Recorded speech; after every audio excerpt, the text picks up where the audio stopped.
नमस्कार, महाडिबेट देख रहे हैं आप। मैं हूं प्रशांत कटारे। तो बजरंगियों पर सियासत ऐसी बली हुई कि थामे नहीं थम रही। कांग्रेसियों के बयान आए तो बीजेपी का उन बयानों पर पलटवार भी। बयान देने वाले सफाई दे रहे हैं तो दूसरी ओर चुनौतियां हैं।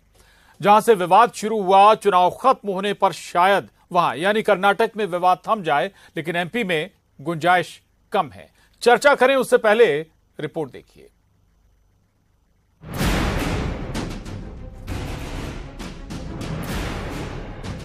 पर ये बजरंगबली ये भगवान हनुमान जी को बदनाम करते हैं। उनके नाम से संगठन बना है, फिर उसको राम नाम जपना, परामाल अपना, वो सब जेब भरने का काम करते हैं। वो है हनुमान जी के नाम से न जो अपनी रोजी रोटी कमा रहे हैं, वो बड़ा गद्दारी है। इसलिए उन्होंने कहा कि ऐसे जो नकली है, जो हनुमान जी के बना नाम लेके अपना पेट भरने का काम करे, उनके खिलाफ कार्रवाई करेंगे, करेंगे कार्रवाई। मध्य प्रदेश करेंगे सरकार आना योजना का एक PIF क्या है, PFI एक बजरंग दल। तो यदि ये विमनस्ता बढ़ाते हैं, यदि ये धर्म के नाम पर समाज और देश को बांटने वाले कृत्य करेंगे, तो कोई भी संस्था हो उस पर बैन लगाना। कांग्रेसी दिग्गजों के ये बयान पिछले 3 दिनों के भीतर आए हैं। बजरंगियों पर लाल हुई सियासत में इन बयानों ने मानो आग में घी डाल दिया हो। बोले गृह मंत्री डॉक्टर नरोत्तम मिश्रा, पहले राजस्थान और छत्तीसगढ़ में बजरंग दल पर बैन लगाकर दिखाएं। तो मंत्री अरविंद भदौरिया की चुनौती भी सुनिए। हम तो आपको जब मीर माने जब राजस्थान, छत्तीसगढ़ और हिमाचल में लगवा दो। ये मध्य प्रदेश है कमलनाथ जी। भूरिया जी को बताएं, यहां प्रतिबंध लगाना तो बहुत दूर की बात है। कोई विचार भी नहीं कर सकता है मध्य प्रदेश में प्रतिबंध लगाने का। ये झूठनाथ की तरह आप ये फिर लगातार झूठ बुलवा रहे हो अपने लोगों से, और आपकी सह पे बोला जा रहा है झूठ। मध्य प्रदेश में हरगिज नहीं होगा ये सब। आपकी सरकार आना तो है ही नहीं, इसलिए और कितना झूठ बोलोगे आप ISI पे बैन नहीं लगाएंगे, आप सिमी पे बैन नहीं लगाएंगे, आप हिंदू संगठनों पर बैन लगाने का लगातार बयानबाजी करते हैं। इसलिए ये ठीक नहीं है, और हिम्मत है तो लगा के दिखा देना। ये बजरंगी अभी आपकी सरकार नहीं आने देंगे, आप चिंता मत करो। इसी प्रकार के स्वप्न देखते रहिए कि बैन लगा देंगे, आप इन पे बैन लगा देंगे, उन पे बैन लगा देंगे। ये संभव नहीं है। कोई भी इस विचारधारा को रोक नहीं सकता है। हालांकि वक्त की नजाकत को समझते हुए कांग्रेस नेता सज्जन सिंह वर्मा की सफाई भी आई। मेरे उज्जैन प्रवास के दौरान कुछ लोगों ने गलतफहमी फैलाने की कोशिश की है। PFI और बजरंग दल जैसी संस्थाओं के मामले में पदक्षेप बहुत पहले हो गए, लेकिन कुछ न्यूज़ चैनल या कुछ पत्रकार साथियों के साथ रहने वाले लोग ये उछालने की कोशिश करते हैं, इस देश का वातावरण खराब करने की कोशिश करते हैं। उधर कर्नाटक में तो वोटिंग खत्म हो गई, लेकिन एमपी में बजरंगियों पर रार थमती दिखाई नहीं देती। आखिर चुनावी साल में बजरंग दल पर सियासी बवाल तय नजर आ रहा है। भोपाल से अनुराग श्रीवास्तव, शैलेंद्र भदौरिया के साथ bureau report, news 18, Madhya Pradesh, Chhattisgarh. तो बजरंग दल पर एक बार फिर मध्य प्रदेश में सियासत परवान चढ़ रही है, और इस बार कारण कांग्रेसी बयान बने हैं। कांग्रेस के दिग्गज नेताओं के बयान, और उन पर अब चैलेंज बीजेपी की ओर से दिए जा रहे हैं। चर्चा हम करेंगे। 3 खास मेहमान हमारे साथ जुड़ रहे हैं इस चर्चा में। घनश्याम पेरोनिया जी हैं, पूर्व विधायक बीजेपी। बहुत स्वागत है घनश्याम जी आपका चर्चा में। संतोष गौतम जी, प्रवक्ता कांग्रेस, बहुत स्वागत संतोष जी आपका इस चर्चा में। और वरिष्ठ पत्रकार चैतन्य भट्ट जी हमारे साथ चर्चा में जुड़े हैं, आपका भी बहुत स्वागत है। संतोष गौतम जी, चर्चा की शुरुआत आपसे करूंगा। आखिर कांग्रेस क्यों बार बार बजरंग दल के मुद्दे को छेड़ रही है? फिर आप कहेंगे कि मुद्दों पर चर्चा नहीं हो रही।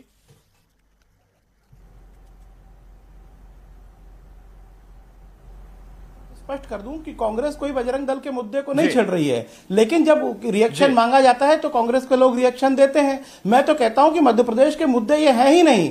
दरअसल मध्य प्रदेश में मुद्दों को भटकाने की कोशिश भारतीय जनता पार्टी की ओर से हो रही है, क्योंकि उकसाने वाले बयान कभी नरोत्तम मिश्रा की तरफ से आते हैं, कभी शिवराज सिंह चौहान की तरफ से आते हैं। मध्य प्रदेश के मुद्दे दरअसल ये है कि इतने लंबे भाजपाई शासनकाल के बाद भी आज भी मध्य प्रदेश इतना पिछड़ा हुआ क्यों है, गरीबी का स्तर इतना क्यों है, महिला उत्पीड़न इतना क्यों है, आदिवासी दलित अत्याचार इतना क्यों, किसान आत्महत्या इतनी क्यों हो रही है, और 2022 तक जो किसानों की आय दोगुनी करने का वादा शिवराज सिंह चौहान और नरेंद्र मोदी ने किया था, वो वादा पूरा क्यों नहीं हुआ। किसानों की आय दोगुनी होने की बजाय उनको लागत मूल्य भी नहीं मिल रहा है। किसानों की फसलें कांग्रेसी नेताओं के पिछले 2 दिन के अंदर के हैं।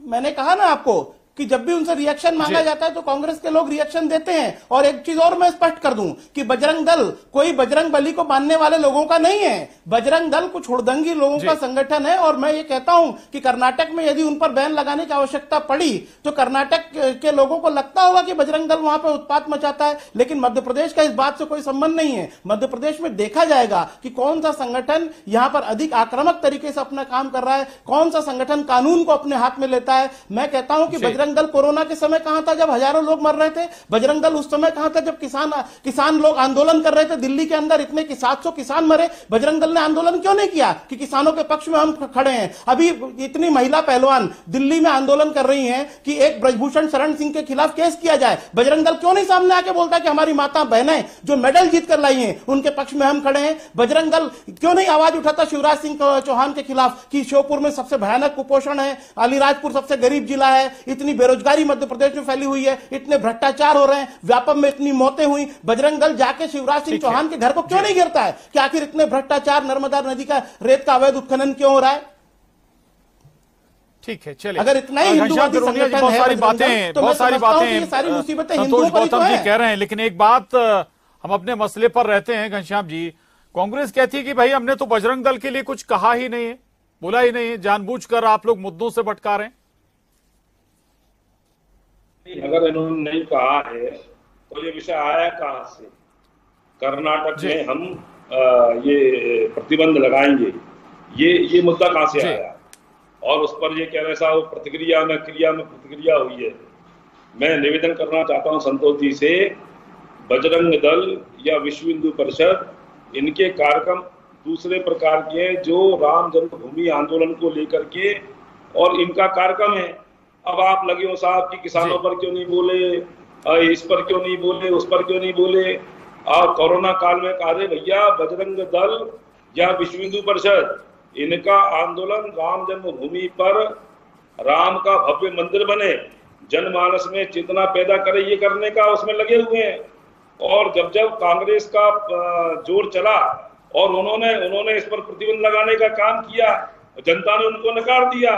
और जनता सब देख रही है, जनता सब समझती है। और इसलिए ये कांग्रेस के लोग, कांग्रेस का कल्चर ऐसे लोगों के साथ में खड़ा रहा है या खड़ा होने का प्रयास करता है जो जेएनयू में या अन्य प्रकार के अवसरों पर भारत तेरे टुकड़े होंगे इंशाअल्लाह का नारा लगाने वाले जो लोग हैं, ऐसे लोगों के साथ इनके नेता खड़े होते हैं, उनकी पीठ थपथपाने का काम ये लोग करते हैं। बजरंग दल और विश्व हिंदू परिषद जैसे राष्ट्रवादी दलों पर प्रतिबंध के बारे में सोचना, ये इनकी कुत्सित मानसिकता का परिचय क्या है? इनकी छोटी मानसिकता है। नहीं पिरोनिया जी, घनश्याम पिरोनिया जी, एक और बात दोहरा दूं जो कांग्रेस बार बार कह रही, वो कह रही कि भाई हमने तो कुछ कहा नहीं, जो बात सुप्रीम कोर्ट ने कही है हमने वही बात दोहराई कि भाई आपत्तिजनक अगर गतिविधि होगी किसी संगठन की तो एक्शन लेंगे। नहीं तो इनको क्या आपत्तिजनक गतिविधि मिल रही है इसमें भाई? बजरंग दल के लोग अगर जय श्री राम का नारा लगाते हैं, राम जन्मभूमि पर राम मंदिर बनाने की बात करते हैं, आप अंदाज लगा ये कांग्रेस के लोग तो कोर्ट में, सुप्रीम कोर्ट में हलफनामा दायर करते हैं, राम पैदा नहीं हुए, राम कपोल कल्पना है कवियों की। महर्षि वाल्मीकि जिनके बारे में कहते हैं कि उल्टा नाम जपे जगदाना, वाल्मीकि भाई ब्रह्म समाना, ऐसे महर्षि वाल्मीकि जो हमारे लिए आराध्य देवता हैं, ऐसे महर्षि वाल्मीकि जी की रामायण को नकारने का काम ये कांग्रेस ही करते हैं, कांग्रेसी कल्चर करता है, जिसको जनता कभी स्वीकार नहीं करेगी। आप अंदाज लगाओ, भगवान श्री राम अयोध्या में पैदा हुए और ऐसी अयोध्या जो उन्हें स्वर्ग से प्रिय है। मेरा निवेदन सुन लें, जब भगवान श्री राम ने जब लंका जीती और लंका जीतने के बाद उनको अभिषेक करने के लिए कहा विभीषण का, भगवान राम ने, तो लक्ष्मण जी ने कहा कि प्रभु आप यहाँ पर राज्य करें, भरत जी को अयोध्या में राज्य करने दें। तब श्री राम जी ने कहा था कि अपि स्वर्णमयी लंका नमे लक्ष्मण रोचते जननी जन्म भूमिश्च स्वर्गादपि गरीयसी। ऐसी स्वर्ग से महान अयोध्या में भगवान श्री राम का मंदिर नहीं बनने दे रहे थे कांग्रेसी लोग, और इनकी सरकारें जब आई इन्होंने राम सेतु तोड़ने का काम किया। हिंदुस्तान की संस्कृति और संस्कार से खिलवाड़ करने का काम ये कांग्रेसी के लोग करते आए हैं और आरोप लगा रहे हैं बजरंग दल पर, विश्व हिंदू परिषद पर कि ये इस प्रकार की गतिविधियों में संलिप्त है। और अगर है तो आप प्रमाण दीजिए ना। ठीक है जी, आपने बहुत सारी बातें कही, उस पर रिएक्शन मैं जरूर लूंगा संतोष जी का, लेकिन उससे पहले चैतन्य जी के पास जाऊंगा। चैतन्य जी, बार बार अगर ऐसे बयान दिए जा रहे हैं तो क्या पार्टी की परेशानी नहीं बढ़ा रहे कांग्रेस के बड़े नेता? दूसरा ये कि अगर कोई रिएक्शन मांगता है तो जरूरी नहीं कि आप उस पर बोले ही।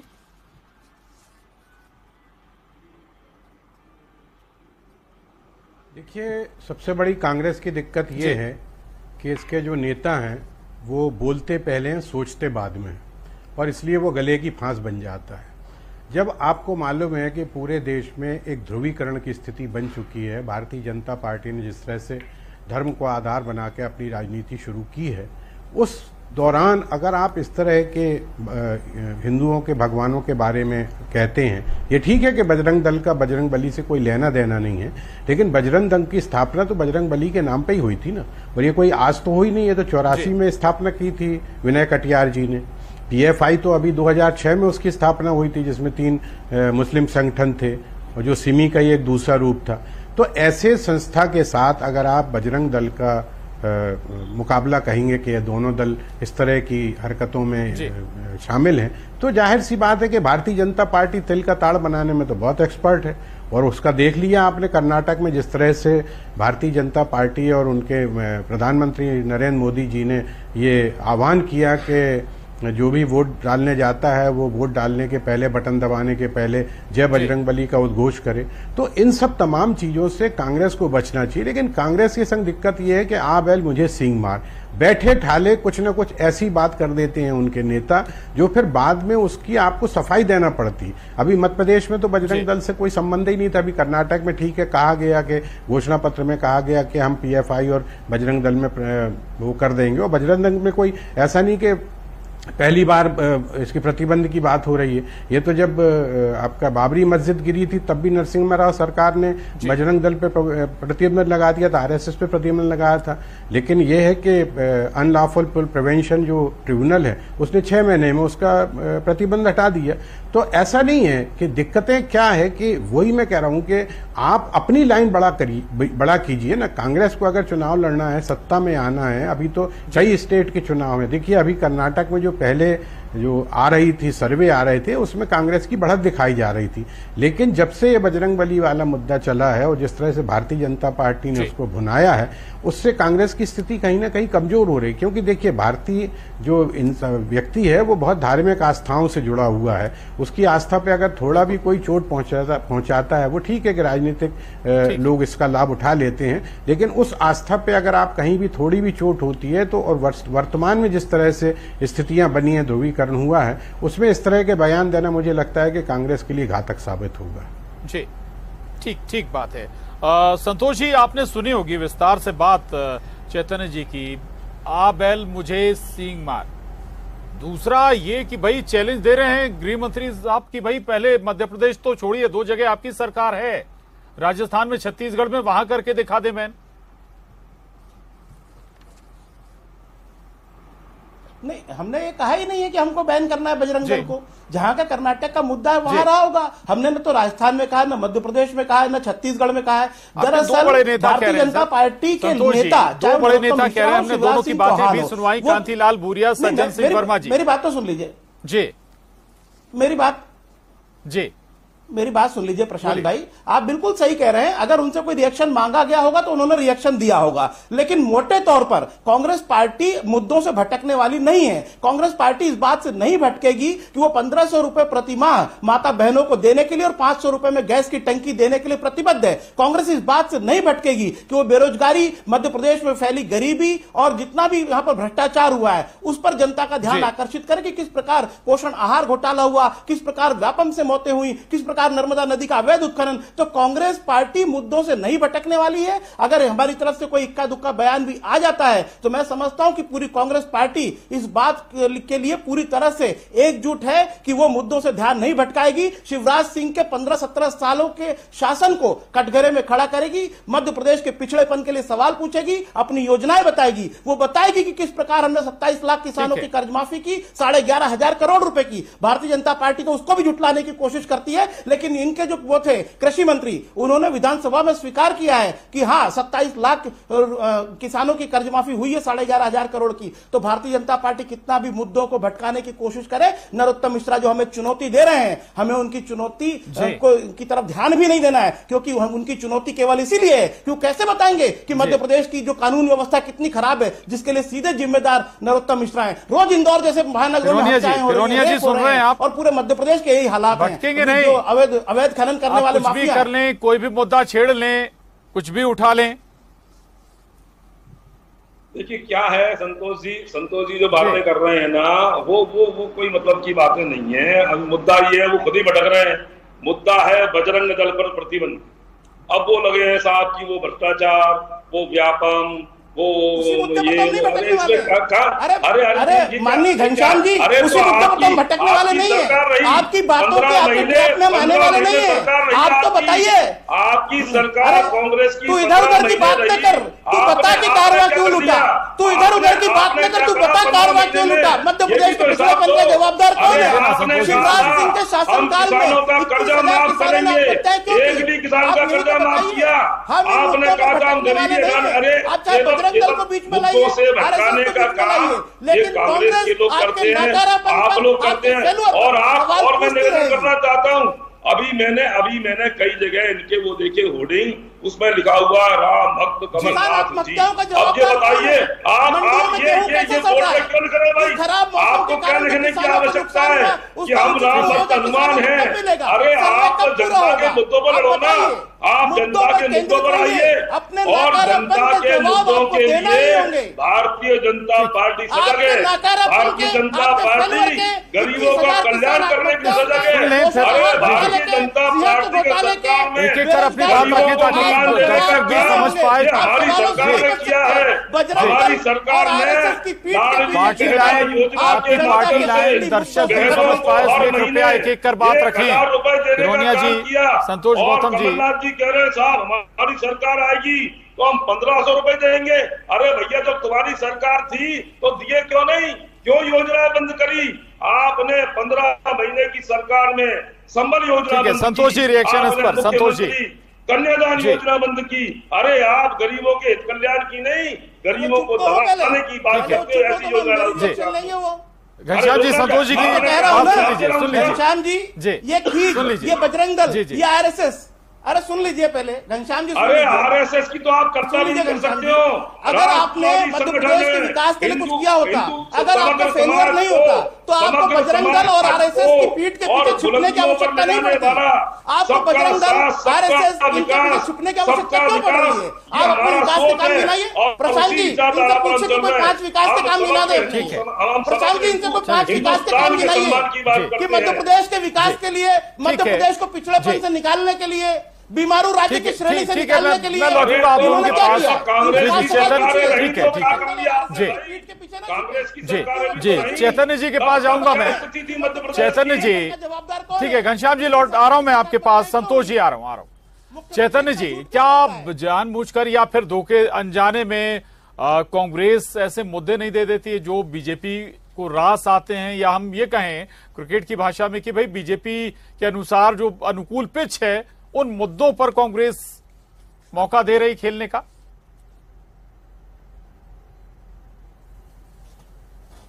देखिए, भारतीय जनता पार्टी तो ये कहती है कि कांग्रेस हमारे लिए बहुत मुफीद है, उसके नेता हमारे लिए जीत का मार्ग प्रशस्त करते हैं। अभी आपने प्रधानमंत्री मोदी को जहरीला सांप कह दिया, उसके बाद फिर आप दुनिया भर की सफाई देते रहे, तो ऐसी बातें करते क्यों? मुझे लगता है कि जो भी हाईकमान है या जो भी कांग्रेस के सलाहकार हैं, उनको ये समझना होगा कि वर्तमान में भारत में वोटर्स की स्थिति क्या है, उसकी मनस्थिति क्या है। दूसरी बात, जहां तक स्टेट कर्नाटक में बजरंग दल के प्रतिबंध की बात है, तो किसी स्टेट गवर्नमेंट को तो किसी दल पे प्रतिबंध लगाने का अधिकार नहीं है, तो केंद्र शासन की नीति है, केंद्र शासन उस पर प्रतिबंध लगाता है, उसके बाद फिर राज्य शासन उस पर आगे कार्यवाही करती है।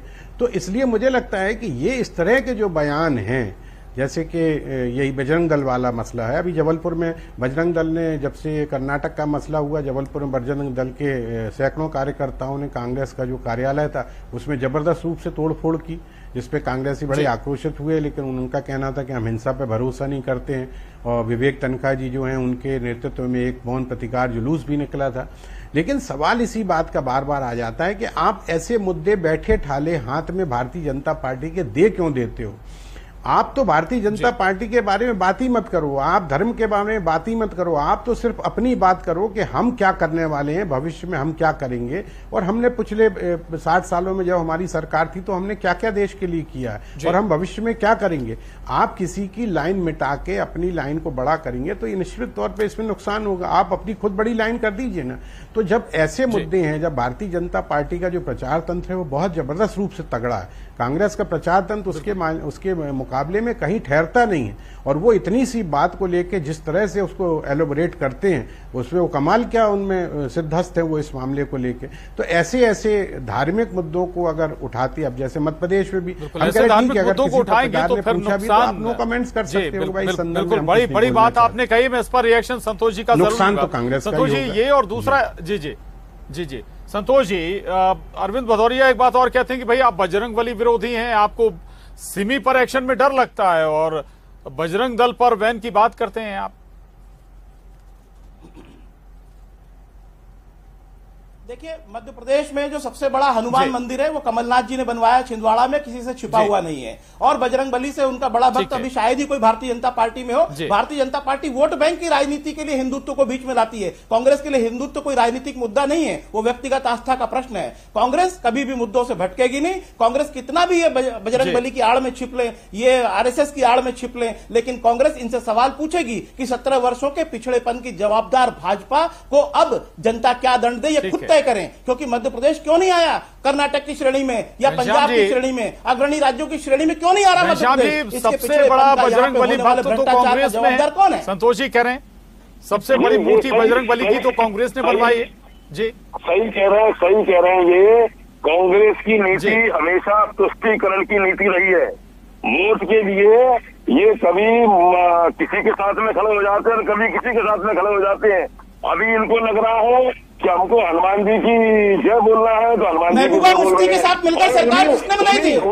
आपको याद है घनश्याम जी, महबूबा मुफ्ती के साथ मिलकर सरकार किसने बनाई थी? आप केवल वोट के लिए काम करते हैं, वोट के लिए आप तिलक लगा लेते हैं, वोट के लिए आप जनेऊ धारण कर लेते हैं। अरे जो आतंकवादियों को शहीद बोलती है महबूबा मुफ्ती, उसके साथ मिलकर कश्मीर में सरकार किसने बनाई थी?